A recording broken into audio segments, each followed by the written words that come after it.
ఆంధ్రప్రదేశ్ రాష్ట్ర సచివాలయంలో ముఖ్యమంత్రి చంద్రబాబు నాయుడు అధ్యక్షతన 6వ జిల్లా కలెక్టర్ల సదస్సు ప్రారంభమైంది. ఈ సమావేశానికి రాష్ట్ర మంత్రులు, వివిధ శాఖల ప్రధాన కార్యదర్శులు, జిల్లా కలెక్టర్లు హాజరయ్యారు. 2 రోజుల పాటు జరగనున్న ఈ సమావేశంలో రాష్ట్ర అభివృద్ధి, సంక్షేమ కార్యక్రమాలు, పరిపాలన సహా పలు కీలక అంశాలపై సమగ్రంగా చర్చించనున్నారు. సమావేశాన్ని ప్రారంభిస్తూ సీఎం చంద్రబాబు మాట్లాడారు.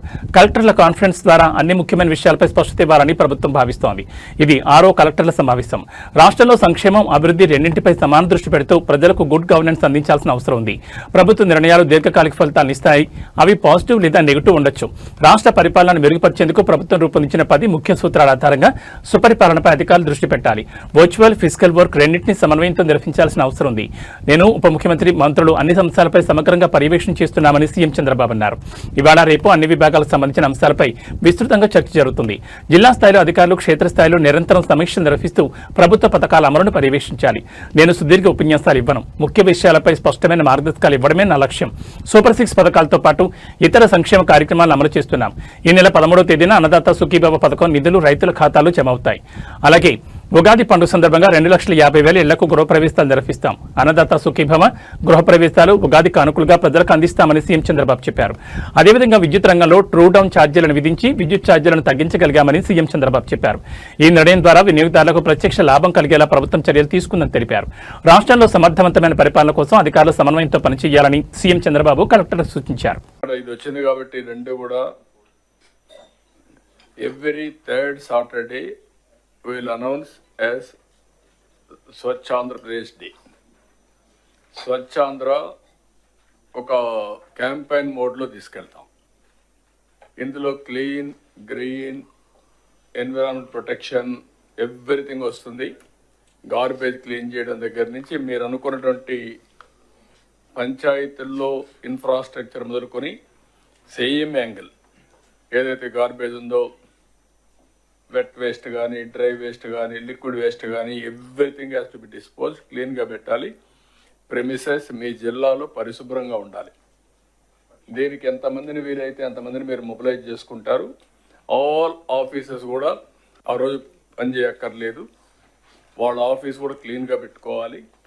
ఆలోచన విధానంలో కూడా మార్పు తీసుకురావాలి. ఒక లెగసీ క్రియేట్ చేయాలి. ఫస్ట్ వర్క్ ఇది అయిన తర్వాత ఒక లెగసీ క్రియేట్ కావాలి. ఎక్కడ చూసినా ప్లాంటేషన్ పెట్టడం, ఆ ప్లాంట్స్ అన్ని ప్రొటెక్ట్ చేయడం, ఒక గ్రీనరీ కాన్సెప్ట్, క్లీనినెస్, హైజెనిక్, ప్రజల్లో చైతన్యం, గోయింగ్ ఆన్ టాకింగ్, దీన్ని ఒక ఉద్యమంగా తీసుకెళ్దాం. అందరం పార్టిసిపేట్ చేస్తాం. దానివల్ల over a period of time ఒక లెగసీ తయారవుతుంది. ఇప్పుడు జపాన్కి పోతే కాగితాలు ఎక్కడ బయటేరు. ఒకవేళ ఎక్కడన్నా ఒక కాగితం కనపడిస్తే తీసి పర్సులో పెట్టుకుని ఇంట్లో పోయి డస్ట్బిన్లో వేస్తారు. అందుకే అక్కడ క్లీన్ చేయరు. ఆ క్లైమేట్ కూడా మనకు వస్తుంది. క్లీన్ చేయకపోయినా పరిశుభ్రంగా ఉంటాయి. ఇక్కడ మనకేమైందంటే క్లీన్ చేసినా కూడా మళ్ళీ ఒక గంట మార్నింగ్ పోయి చూస్తే చాలా హ్యాపీ, మధ్యాహ్నం పోయి చూస్తే మళ్ళీ మామూలు అయిపోతుంది. దారిలోనే పారేస్తారు. టీ కొట్టు నుంచి నేరుగా రోడ్డు మీద పడేస్తాడు.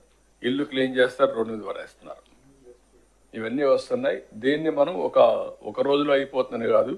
Old habits won't die so easily.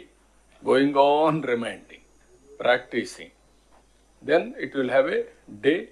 మనం అనుకున్న ప్రకారం వస్తుంది. మనం అందరం కొన్ని ప్రిన్సిపల్స్ ఫాలో అవుతున్నాం. How we are following our principles in day to day life, it is only a legacy. మీ పెద్దలు మీకు చెప్పడం, వాళ్ళ పూర్వీకులు వాళ్ళకి చెప్పడం, ఇది కంటిన్యూగా వచ్చింది. మన జీవితంలో భాగస్వాములు అయిపోయాం. ఆచారాలు, సాంప్రదాయాలు ఇవన్నీ కూడా అదే మరికి ఇది రావాల్సిన అవసరం ఉంది. ఫర్ ది లాస్ట్ 30 years నుంచి పనిచేస్తున్నాం కానీ ఇంకా దీనికి క్లిక్ కాలేదు. స్వచ్ఛ భారత్ రిపోర్ట్ కూడా నేనే ఇచ్చాను. Government of India Swachh Bharat రిపోర్ట్ని తీసుకొని బెటర్గా ఒక డిపార్ట్మెంట్ క్రియేట్ చేసి ప్రతి ఒక్క స్టేట్కి స్వచ్ఛ భారత్ వింగ్స్ పెట్టారు, డబ్బులు ఇచ్చారు. కానీ ఇక్కడికి వచ్చినాక అది కూడా క్లోజ్ చేసేసి దగ్గర 80 లక్షల లెగసీ గార్బేజ్ ఓన్లీ పట్టణాల్లో ఉండే పరిస్థితి వచ్చింది. ఇప్పుడు అది నెక్స్ట్ అక్టోబర్ అంటున్నాడు. అక్టోబర్ 2 కంప్లీట్ చేస్తాం. అంటే లెగసీ అక్కడికి ఉంటే ఇంక ఫ్యూచర్కి ఇప్పుడు మనకి రూరల్లో, అర్బన్లో ఈ గ్రీన్ అంబాసిడర్స్ అని పెట్టినాం సార్ 2014లో. ఆ రోజు వాళ్ళకి 6,000 శాలరీ పెట్టినాం సార్. ఇంకా వాళ్ళందరూ రావడానికి ఇష్టపడటం లేదు. ఇలాగే 10 years అయింది సార్. కొంచెం ఏమైనా పెంచగలిస్తే వాళ్ళకు రియాక్టివ్ అవుతారు. అంటే వాళ్ళనే కాకుండా ఎవరైతే ఆ ఓరియంట్ ఇప్పుడు అవసరాలు మారుంటాయి, మారిన అవసరాలు బట్టి మళ్ళీ ఆలోచించండి.